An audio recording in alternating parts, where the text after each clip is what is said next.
Welcome to Stoic Conversations. My name is Michael Tremblay. And I'm Caleb Ontiveros.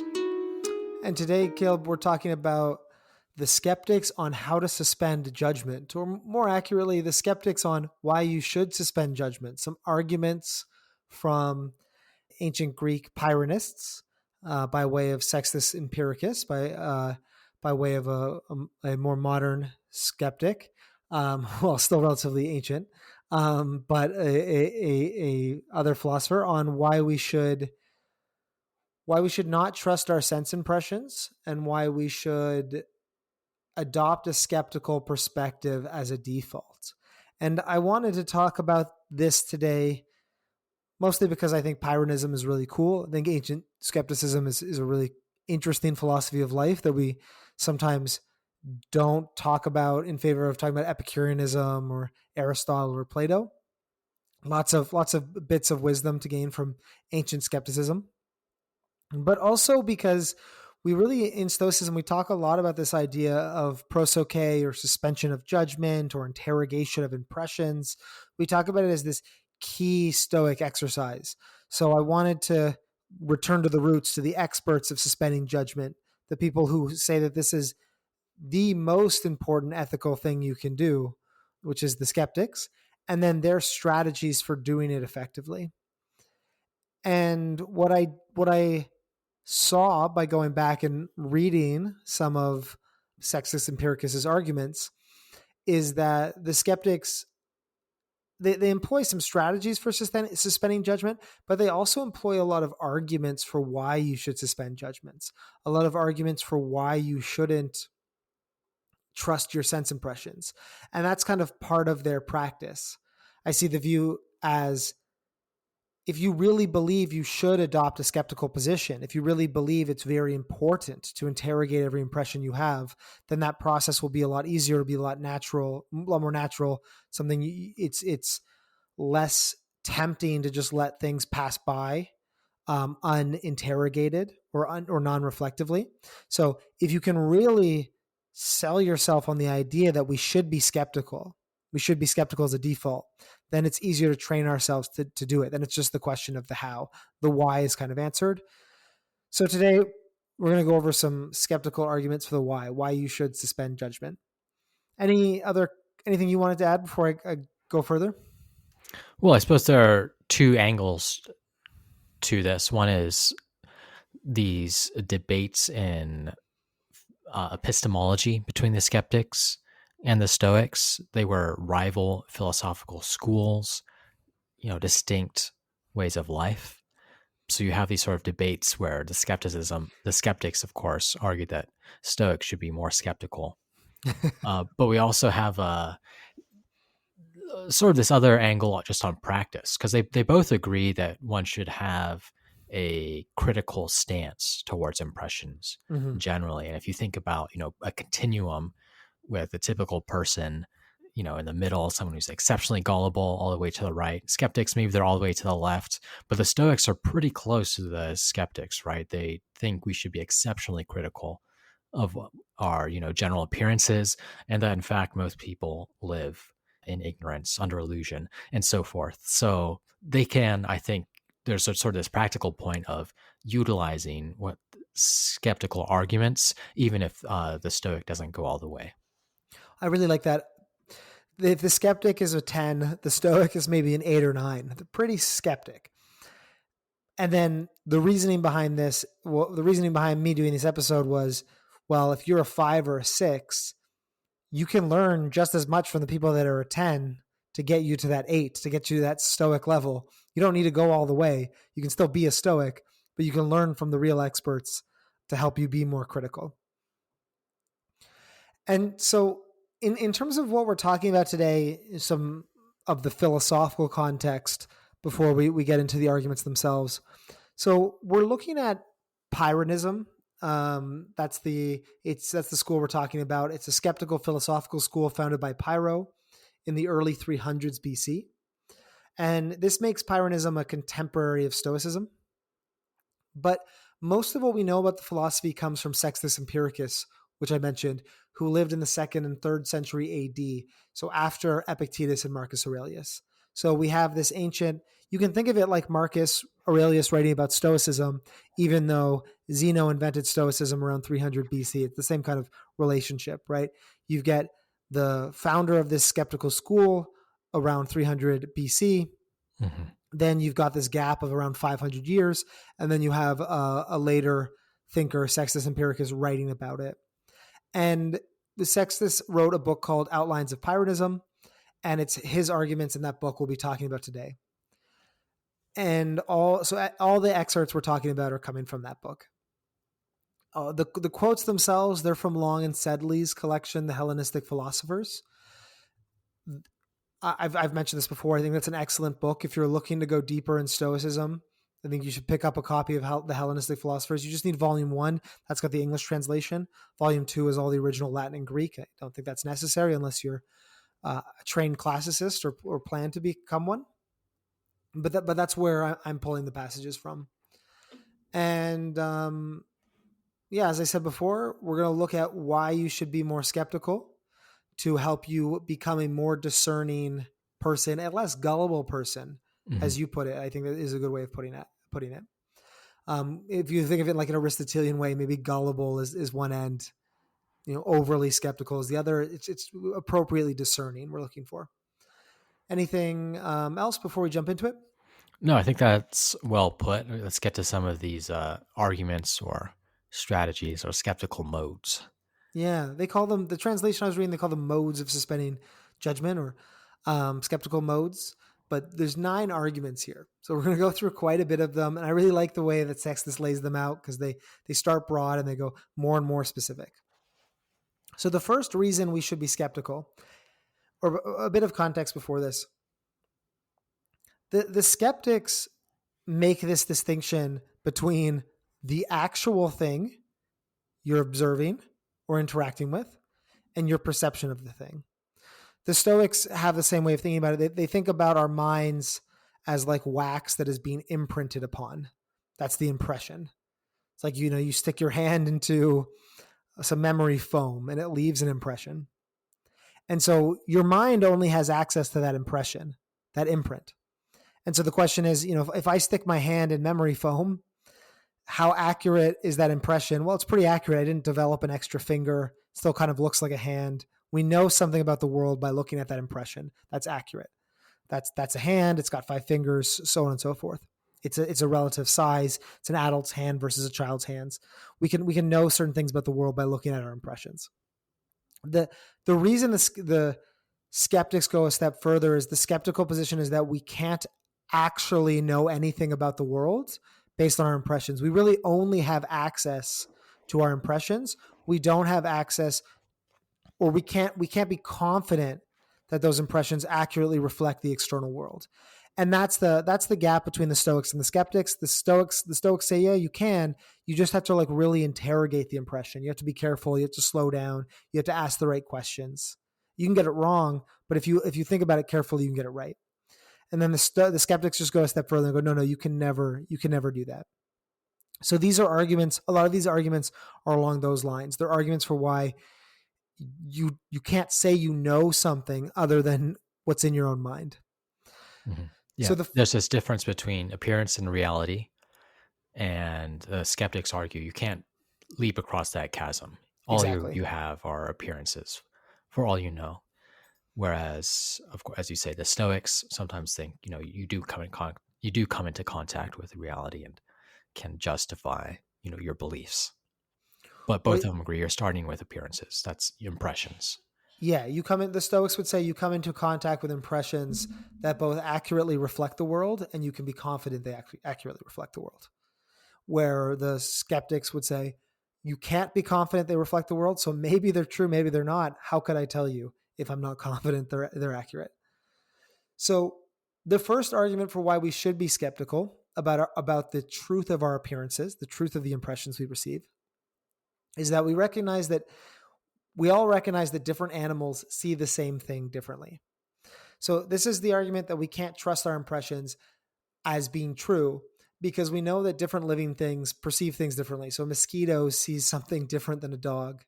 We can't be sure how something really is on its own, only how it's perceived by us because we know that a different species is perceiving the same object entirely differently. So some quotes here. Sextus says, perfume seems delightful to men, but unbearable to beetles and bees. Pigs get more pleasure from wallowing in foul-smelling sewage than in clean, pure water. That's some examples of how animals respond to the same thing differently. And then another quote here, which I think was really well put. Sextus writes, if the same things appear unalike depending on differences between animals, we will be able to know how the object is perceived by us, but we will suspend judgment as to how it is in its own nature. For we ourselves will not be able to adjudicate between our own impressions and those of other animals. We are ourselves parties to the disagreement and hence in need of an adjudicator, rather than capable of judging for ourselves. And I just really like this argument because we so often start skeptically about, well, I see it one way, you see it another way. And I just love this kind of expansion of the problem. It's like your dog sees it an entirely different way. Your dog wants to go and eat the poop, that they discover. They want to go and smell, smell other dogs' butts. And it's just like, they're seeing an entirely different world than you are. So it's like, not only is there disagreement between humans, there's disagreement between all living things about the real quality or nature of the object we're experiencing. That's argument number one.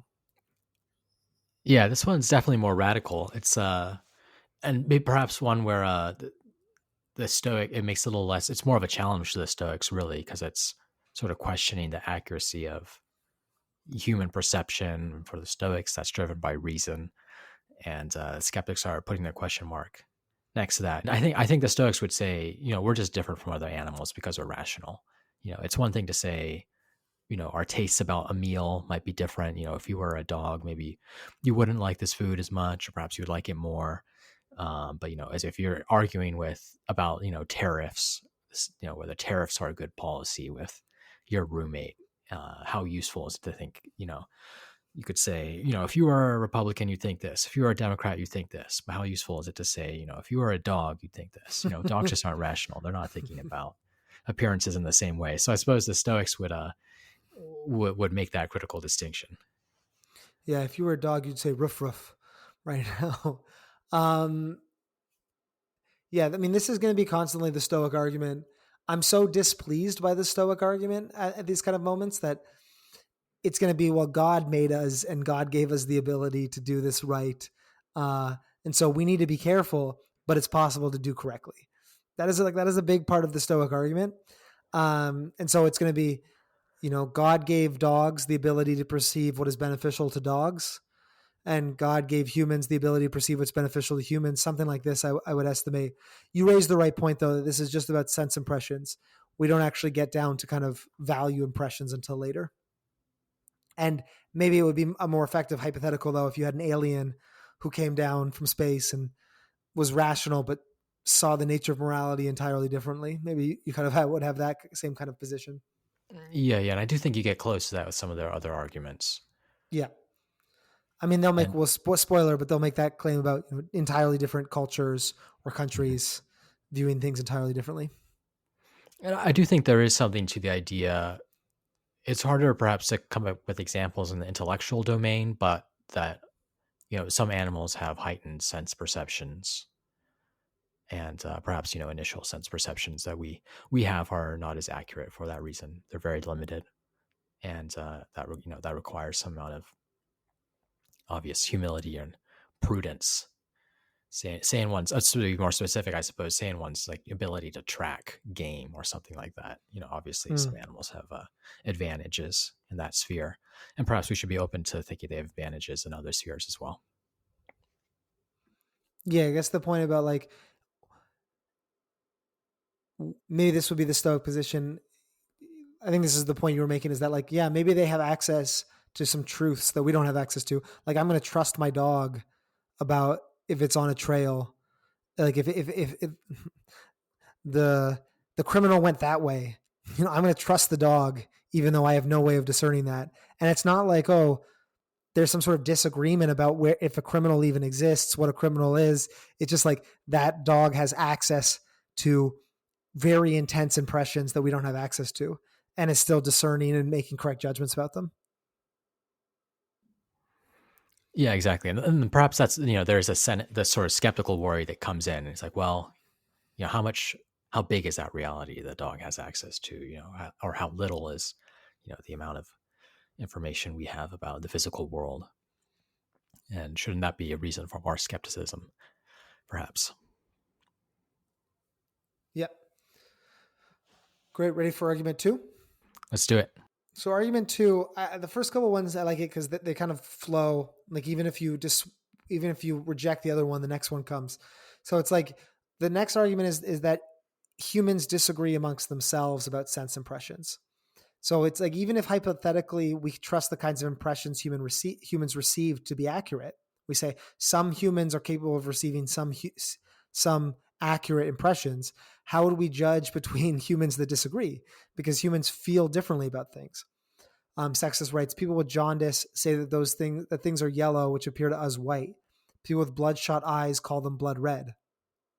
This disagreement, it means that we can't really know the thing itself, only how it affects certain people. And Sextus says, perhaps we are capable of saying how each object appears with respect to each human difference, but not of asserting what its power is with respect to its own nature.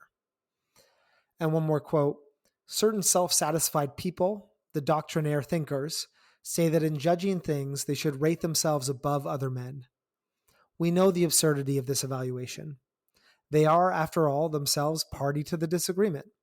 And if their way of judging between appearances is to give themselves precedence, they are, by entrusting the judgment to themselves, begging the question. And it raises the same kind of point before, which is that you need a judge, you need a criterion of truth, as the Stoics would say. You need something that stands outside the people arguing. And if you're different people arguing about the way something is, then you can't. Basically, it's that point that you can't be the judge of that. That judge needs to come from somewhere else. But if we're just a bunch of people debating, how can we get that adjudication? How can we get that verification that the person with jaundice is wrong and I'm right, just because there's more of us or something, or just that's the way that I saw things before I got sick, and so on. Yeah, this one's fantastic. I was looking around for connections to the Stoics when they say similar things, and actually in Discourses 2:11, Epictetus says this is the starting point of philosophy.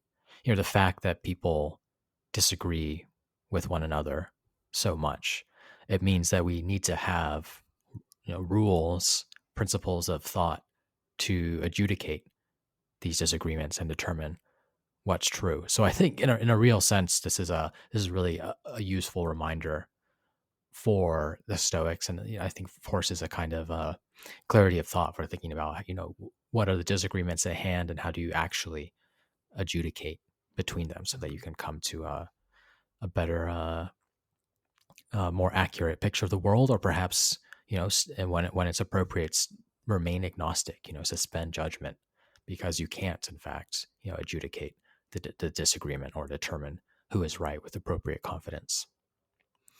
Yeah, I like that point because when you do Stoics against the skeptics, we were constantly presenting these arguments. Well, this is how the Stoics going to get us the truth. This is how the Stoics going to get us past the skeptic hurdle. But there's this reminder that, well, actually, I don't actually know a lot about a lot of things, maybe. And, maybe I'm the kind of person that's going to have confidence there's a table in front of me or you exist, Caleb, but I'm not going to have those kind of Cartesian doubts. But there's probably a lot of things I shouldn't believe just because I grew up in a society that taught those values, or it was kind of normalized, or it's just the kind of cultural norm. And so the Stoic is going to say, no, you need an adjudicator. You need a source of truth. You can't just take things for granted. We happen to think we have those, or we think those need to be thought about carefully. But it's a nice reminder to be skeptical as well if you don't have them yet. Which I think is the point Epictetus is making, is that every Stoic kind of has to start as a skeptic and then build that knowledge back up. You have to start with, oh, crap, we all disagree. I don't actually know how to make sense of that. I thought, I thought my way of doing things was the right way of doing it. And now I've met this person from a different country and they think that's bizarre and gross and weird. And I don't actually know how to make sense of that disagreement. And then I need to create these kind of this value system with justifications. Yeah, and I suppose that's where philosophy begins, is thinking about, what are these different ways of life, Yeah. and what are the arguments for them. Yeah, so I think that's a really good one. Great. Next one is that, okay, even if you're right, even if you got it all figured out, smart guy, even among the same person, the senses disagree with each other. So Sextus says that the senses are at variance with each other is pre-evident. Honey seems pleasant to the tongue, but unpleasant to the eyes, so that whether it's absolutely pleasant or unpleasant is impossible to say. Hence, what each of these things is like as regards to its nature, we will be unable to say. What we can say is how it appears on each occasion. And so the point here is that when you perceive honey, you don't perceive a single thing. We know this because it makes us feel different things at the same time. It's sweet to the taste, but ugly to look at. I don't think honey's that ugly to look at, but I'll stick with your example of Sextus. So our senses are disagreeing with each other. I take the argument here to be that, you're having multiple experiences. And another quote from Sextus: each of the sense objects which appear to us seem to make a complex impression on us. For example, the apple strikes us as smooth, pleasant smelling, sweet, and yellow. Consequently, it is not evident whether it has these and only these qualities, or whether it has a single quality, but appears different according to the different structures of the sense organs, or whether it has more qualities than those apparent, but some of them do not strike us. So the argument here is that we have no way of telling if an object has one nature for each sense, or one nature that is interpreted, like only one single nature that's interpreted differently by each sense organ, or more natures that our senses can't even notice or pick up. And so, what really can we say about what an apple is? We're kind of stuck just saying it's just a bunch of different, an apple is just, it's what I smell and what I see and what I touch. But, what does that tell me about the apple itself, basically? Mm-hmm.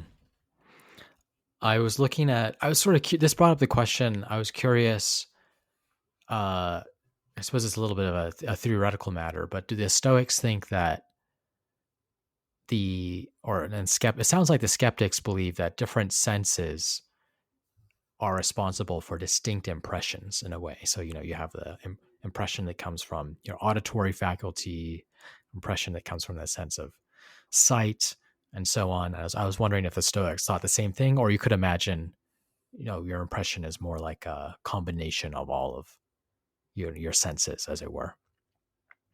And there's a nice line.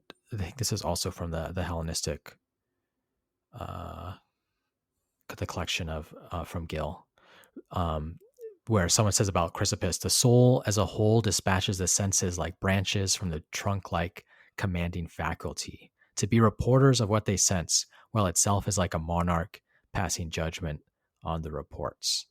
So perhaps that's not a precise answer to the question, but I do like that just that general picture of, the commanding faculty sitting at the top as a monarch passing its judgment on the, reports of the different senses. And, the skeptical challenge is, which of these reporters perhaps are you going to believe? Do you have sufficient evidence to put together an accurate picture? Oh, I really like that. Where was that quote from again? It's from G. Chalcidius. And this is from the Hellenistic philosophies. I'm not sure. Go ahead. I'm not sure if it answers your question about, do those reports come as an executive summary, all brought together, or do they come as separate reports? But we might be getting a bit in the philosophy of mind weeds there. I think that's an interesting question, not one I know the answer to in Stoicism about, are you receiving these things differently or simultaneously? I mean, simultaneously is a time aspect, so It's not really right. It's like, are they separate or are they kind of combined and then run through the mind? Interesting question. Yeah, it's the next line says the objects of sensation as bodies are composite, and the individual senses sense one definite thing, which does sort of suggest a specific impression per sense organ or sense faculty. Yeah, and then the question is, what do we do when those disagree with each other? Or, I mean, this is a really, really this is taking it pretty far in the skeptical argument, which is, what do we do if they disagree with each other? But sometimes that's confusing because you're like, does the smell disagree with the sight? maybe they seem to be kind of a type difference. But then there's this other point at the end about, well, you know, we when we think about an apple, we realize we only see it through our senses. There's all these senses we're not experiencing. But if I had to counter that argument, or all these potential senses we're not experiencing, we know that animals have certain senses we don't see, or see colors we don't see, for example. And that doesn't mean things don't have those colors. We just aren't seeing them. My counter argument to this would be something along the lines, though, of, that's potentially other ways of perceiving an apple through like hypothetical senses we don't have. Doesn't mean the current sense is inaccurate, I guess, right? It just means there's potentially different ways of perceiving it. We don't know everything there is to know about it, but I don't need to say I know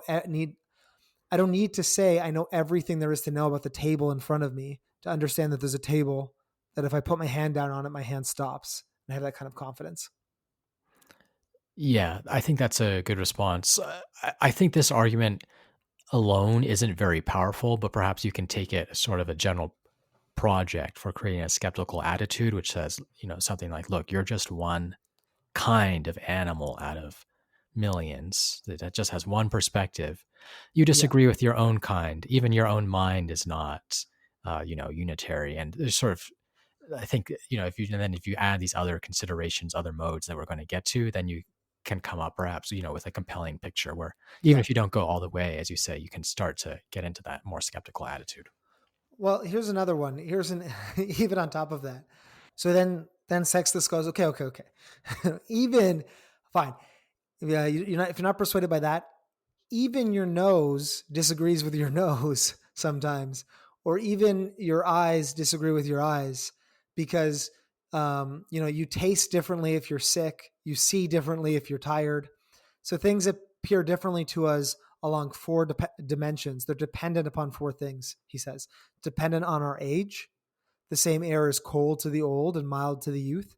Depending on motion, because things distort if we're moving quickly.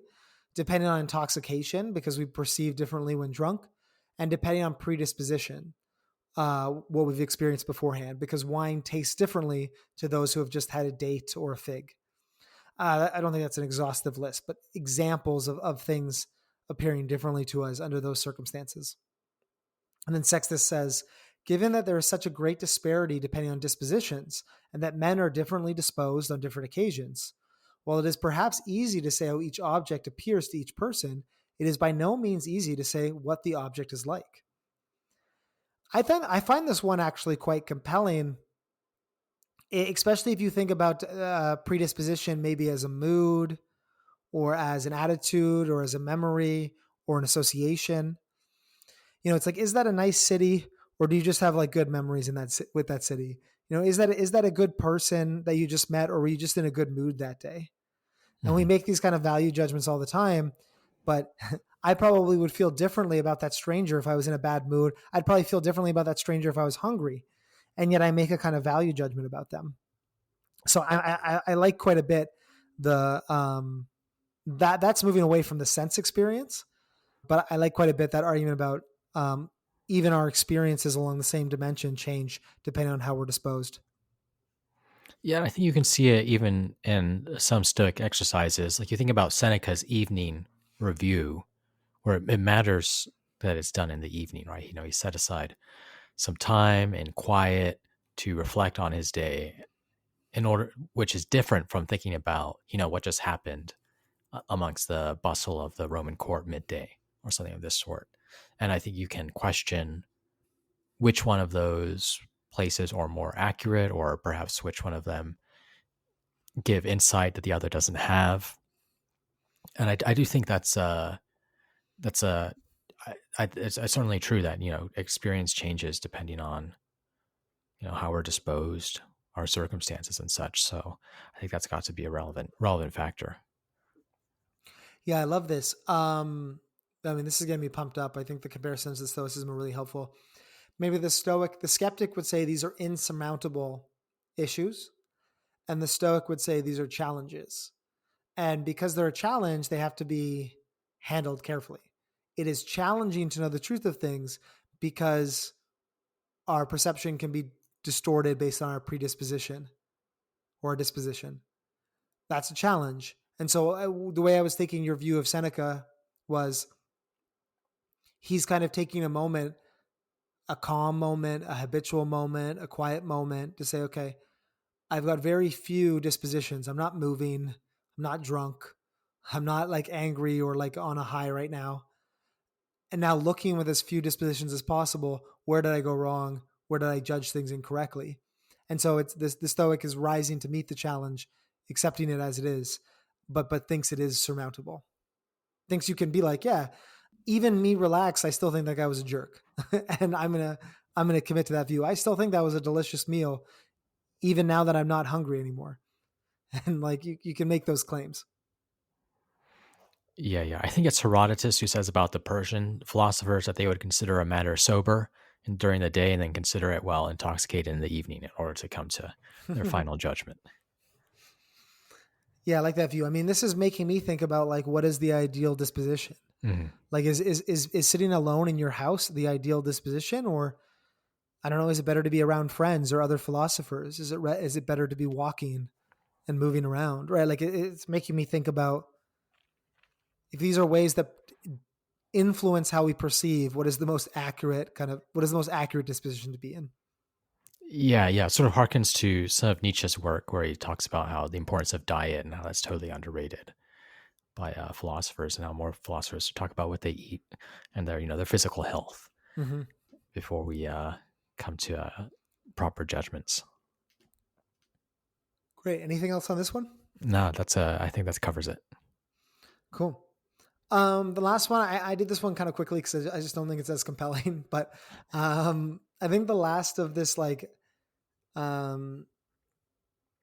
it's these kind of arguments. The first 5 are these like successive arguments where even if you even if you argue against the first one, the next one comes. And the last one is just, even among the same disposition, we perceive things differently depending on our relative location. That's it. And so the quote here is, for example, the same colonnade seen from one end appears tapering, and seen from the center appears completely symmetrical. I don't know. I just find this one like less helpful. I guess we have a relative position all the time, but his point was like, even if all those things were the same, if you look at something from this angle, it looks different than from this angle. So what's the right angle to look at it from? I don't know if that one's as philosophically interesting. I don't know what you think, Caleb. Well, it potentially connects to the view from above, where if you're looking down at your life from different vantage points, or I know that he's not really talking about time, but you can also imagine, evaluating different slices of your life from different temporal vantage points, or considering different spans of time. And that does seem to, I think that does influence how people think about things, of course, putting, I think if you make a view, it changes what's salient or what stands out, what's important. I think if you zoom out or zoom in. So, the point about different angles maybe is not, not the most important, but there is something to just this general point about different, perspectives. Yeah. I mean, I guess if I try to be as charitable as possible, we get a lot of stress about whether or not you're tall or not, for example. But tall is kind of like a relative thing. If you're short, somebody seems tall. If you're tall, if you're very tall, that person seems short. So, I mean, it's easy for me to joke about the colonnade, but people like live their entire life on like trying to focus on this like relative perspective. That's a bit different than the point he's making, because he's literally just looking about where you're standing next to something. But yeah, I like this idea of perspective, relativity, or your position relative to that thing can help kind of change the way you see it. I guess another view of this is the literal view from above, like the first time you look down in your city from an airplane or something, and you're like, wow, that's the same thing I was seeing before. It just looks very different now, and it makes me feel something different and think something different. Yeah. Also, what you're saying does connect to the next one as well. This point about things look different depending on what they're next to. Yeah. Okay. So we'll get into the next 4. I think the next three are like less interesting to me. So I've gone through them a bit quickly. We can stop and pause as needed. The next three are about how things appear differently, kind of, I would say, because of qualities that are not necessary to them, qualities that are not essential to them. So one is that things appear differently depending on what they're next to. I think that's the tall example probably falls better in that. So sand appears rough by itself, but smooth in a beach, he says. Another is that things appear differently depending on what you are experiencing at the same time or what they're kind of mixed with. So the example here is that the sun appears differently depending on the atmosphere or the air, like the color of the sunset. It's still the same sun, but now you're like, wow, it's beautiful and kind of pink, or oh, it's a normal yellow. That depends on something that's not essential to it. It's something that's being mixed with it. And the third argument is that things appear differently to us depending on their rarity, which again is not an essential quality of the thing. It's a relative quality or a accidental quality, you might say. I really do love his quote here, which is, "The sun is much more astonishing than a comet, but because we see the sun regularly, but the comet rarely, we are so astonished at the comet as to think it important, but not the sun." Any thoughts on those ones? I think that's an important point. I don't think it's valuable to do like each specific difference. I don't know is that important, but the I guess the relative positioning is good. Mm-hmm. Rarity is interesting. Again, I see these not as, oh, I can never know the truth of things. I see these more as like Stoic challenges to overcome. Don't get excited by something just because it's rare and different and novel. And that's part of Stoicism, I think, is like thinking the sun is beautiful and amazing, even though it's so much more every day than a comet, would be like one way to describe a Stoic ethical goal. Really loving nature, even though you're around it all the time. Yeah, trying to see it as if for the first time. I think that's Exactly. maybe an idea you get from Seneca, or certainly from later sort of modern Stoics like Pierre Hadot. And I think the Stoics, of course, also align with this point about relative positioning. You think you're poor when you're amongst a group of rich types. If you just changed neighborhoods, you would think you are king of the street and so on, whatever it is. And that relative positioning does puts a serious question mark next to a lot of judgments, especially about social positioning, status, and so on. Mm-hmm. So I do think that's a good reminder. Yeah, that's what the Stoics going to say. Like, you think you're this great person because you're this great athlete, and you move cities, and you move cities to go to some training camp or something, and all of a sudden you're a terrible athlete, and your whole conception of yourself breaks apart, and you have this whole crisis. And the Stoics like, this is ridiculous. You haven't changed at all. Like, something about your original belief was like really fragile. It wasn't really true, because if it was true, it wouldn't break the second you're around other people. So there's this kind of fragility to these relative comments or relative judgments as well. We want to be careful about them. Yeah. I think that's a good reminder. And I do like the point about rarity. I think that things are rare, they have more value. Of course, there's these sort of economic arguments for that, but there's also the amount, perhaps a surprise involved with seeing something rare. And I think that connects in an interesting way to some of the Stoic ideas about, aiming not to be surprised, right? Because that's a sign of a kind of ignorance, perhaps, a sign that you haven't seen the whole picture. So I think there's something interesting there too.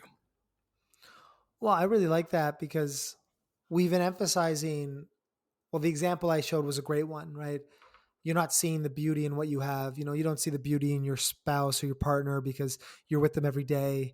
So you kind of have lost sense of it. There's that kind of way. You're overvaluing something like novel or new or something, but you're flipping it to the negative example, which is like, well, you think this is like a terrible thing because it surprised you or you didn't expect it. But you encounter and you handle more difficult things all the time. So its rarity has distorted your perception. Mm-hmm. Yeah, that's well put. Great. So moving on to the last one. And Sextus himself says this is the most important. So he's not just about sense impressions. he says, when we get to this one, this is the one that is the big issue for ethical agreement. And this, I think, connects to the Epictetus point you were making earlier, which is the ninth argument is that things appear differently depending on our ways of life, customs, laws, and religious beliefs. And he goes through and defines each of those and provides examples of each of those, but I'll just provide a simple quote.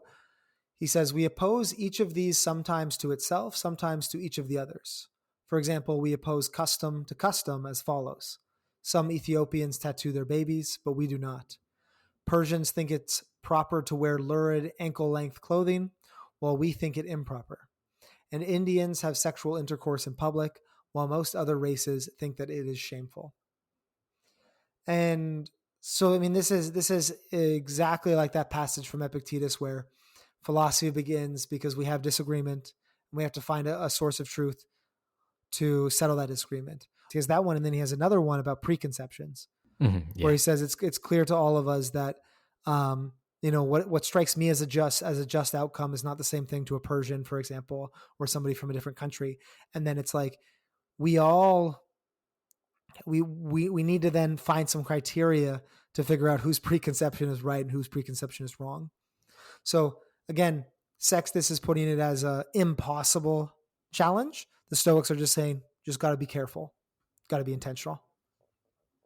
Don't take your beliefs for granted is another part of this, where this, I think, is the unphilosophical person obviously believes their sense impressions, but then just takes their customs, ways of life, laws, and religious beliefs for granted. Mm-hmm. And so the philosophical project, you have the kind of, sense impression skepticism, but then you also have value skepticism about what right and wrong, what is right and wrong, what is the right way to live. And yeah, like I said, skeptics think we can't get over that hurdle. Stoics think we can. We just have to be careful and don't take the stuff for granted. Start skeptically and build up to the Stoic position after. Yeah, I think there's certainly something appealing in this line of thought. If you're attracted to Stoicism, other ancient philosophies, that's evidence that you found perhaps your own tradition or parts of your own tradition wanting.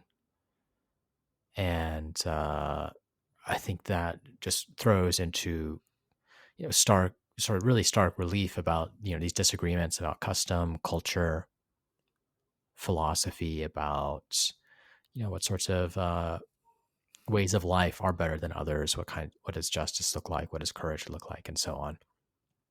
And so many debates about how to live. There's just differences in time, space, and are the ones, these our modern cultures have landed on, are these really the better ones, or is it just a matter of factors that have nothing to do about the truth, really? So I think it is such an important issue, and I think something that motivates probably people interested in ancient philosophy, Stoicism in general, is a kind of dissatisfaction with at least parts of the current culture. And then there's that question, how far does that dissatisfaction go? Was the first move even the correct one? And that's lots of stuff there, of course. But I think, that back and forth is reason for skepticism, even if you're not going the whole way. Yeah. And then the whole project of philosophy is just building something back up from that skepticism. The way you put it right at the start, I never heard that before, but clicked something for me, that idea of, you might be drawn to philosophy because you find something lacking in your own system. It just never occurred to me, that idea of, somebody whose ethical value system suits them doesn't find a need to look outside of it. The same person who, if they never got tricked, they were like, oh, that's a real dollar bill, thank you. And there was never a fake dollar bill introduced. They would have no reason to develop this kind of sense impression skepticism, test the dollar bill, interrogate it. I like that idea of, if your value system is serving you, you might not need to live an examined life. And maybe there's a predisposition to philosophy of people who feel some sort of disconnect between the system they were born into and, either their own intuitions or their own dispositions. I think that's certainly that's probably correct. I guess there is also the issue of how stark is that rejection. If you think about modern examples, there's Descartes who tries to clear his mind of all beliefs essentially before thinking about what can he believe. It's really a skeptical attitude, thinking about whether he's deceived by a demon and everything. The table in front of him, his memories. A modern example would be thinking about a simulation, perhaps. Yeah. Um, and building up from there. Whereas, is that what the Stoic would do? Would they sort of clear the way and try to come to true beliefs in the same process? I'm not sure. They might have a little more built in from their experience or trusting of culture because it's a product of nature, and nature has some kind of providence to it or some kind of order to it. So Yeah, anyway, I think it's an interesting question. the Stoic answer is, I mean, I like so a couple of things there. First, even in my own metaphor, you're right. I'm not like, it's not I'm 16, I'm at my first job, I get my first fake dollar bill, and I go, oh my God, is the world real? Like, I don't have this like earth shattering total skepticism moment. I just think, I got to be more careful not accepting fake money. So it's like, if I'm the kind of person in like one part of society I disagree with, I don't need to reject all of society. I can just be like, well, um, I'm a proud Canadian, but I disagree with the way we handle this one topic is fine. You don't need to like reject the entire skeptical system or adopt an entire skeptical system. The matrix analogy or the simulation analogy is the Descartes approach. Well put. That's the kind of contemporary paradigm for this. I need to question everything and I need to rebuild. And I think the Stoic answer to that, is that we need to be that about good and bad, because our ideas of good and bad are so twisted. We need to throw everything out. It's at least what Epictetus would say. But we can hold on to some of our intuitions about what's preferred and dispreferred. Like, a lot of those are pretty good because we know what it is to be a human. We have like, they're going to be based in our nature. They're going to be based in our culture. But you're going to have to go full Descartes with the good and bad, because you've got that idea of what it means to be happy so entirely twisted. You got to throw it out and start from nothing. I think that would be Epictetus' position, at least. Yeah, that seems right to me. I mean, what I do like about the skeptics is this emphasis on disagreement and highlighting how it's more serious than just disagreement between two peers. Thinking about it as disagreement across time, different cultures, and then disagreement, of course, even with yourself across a few years ago, how you thought about a given matter, and not really privileging any particular perspective. I think that's Yeah, certainly not. Just because that's what you believe right now, it doesn't mean you 3 years ago was an idiot. Or I never thought about that across time. Like, you might make this as, well, the Persians feel one way and the Greeks feel one way. And how do we come to the right conclusion? You go back to those arguments at the stop, and he'd say, even the Persians disagree. The Persians disagree between themselves. They disagree as a country, comparing them to themselves 100 years ago. Like, there'd be like, you go through those same kind of rules about like, it's not just one homogenous thing, right? Like, and even you didn't, you think you should be nice to people, but you were in a grumpy mood 2 days ago and you were you were a jerk at the grocery store. So you don't even agree with yourself through time. And as you said, so like, how do you privilege over any of those? Because if you looked at it objectively, it probably shouldn't be, I just privilege what I'm feeling right now. That's probably a pretty bad criteria of truth. yeah, I think so. I think the first several modes are kind of funny though, really. Like, what if you were a fruit bat? That Yeah, you think you know so much about fruit. Imagine being a fruit bat. It would be an entirely different, be an entirely different experience. And it's like the kind of mind bending stuff. Like, what if you were a fruit bat combined with like, what if you walked to the other side of this room and then looked at the wall? The wall would look slightly different. And I'm having trouble balancing those kind of like the gap in those arguments seem wide. Great. Anything? I'll do a little summary of those. So a little reminder of where we got to. But anything else to add before the summary? No, I enjoyed it. I think I took a stab at highlighting what I thought were good to take away. So I think we're ready for a summary. It was really helpful. So argument today is that maybe you're a skeptic. Maybe you're listening to this because you're a skeptic and you're interested in different positions. You're probably listening to this because you're interested in Stoicism. And even ancient philosophy in general, as Socrates said, unexamined life is not worth living. All ancient philosophy is pretty skeptical, and I would say probably a bit more skeptical than our modern default. And so we want to adopt a discerning perspective. And to do that, we looked at the skeptics and some of their challenges to trusting our impressions. And if you internalize these challenges, if you believe them and understand them as arguments, you'll probably be a bit more discerning. Now, you don't have to agree with the skeptics and think you can't overcome the challenges, but you should at least recognize that they raise good points about why we should be careful about what we believe. And so we looked at 9 arguments for why you should be careful about what you believe. And they were, first, different animals see the same thing differently. So different species disagree or perceive differently. Second, even among the same species, humans, we disagree amongst ourselves. Third, even among the same person, the senses disagree with each other. Fourth, even among the same sense, the experience changes and disagrees with itself depending on how we are disposed. That was if we're tired, old, young, these kinds of things. If we ate something differently beforehand. Even among the same disposition, we perceived things differently depending on our relative location. That was that, I look from above, or I view something from a different angle.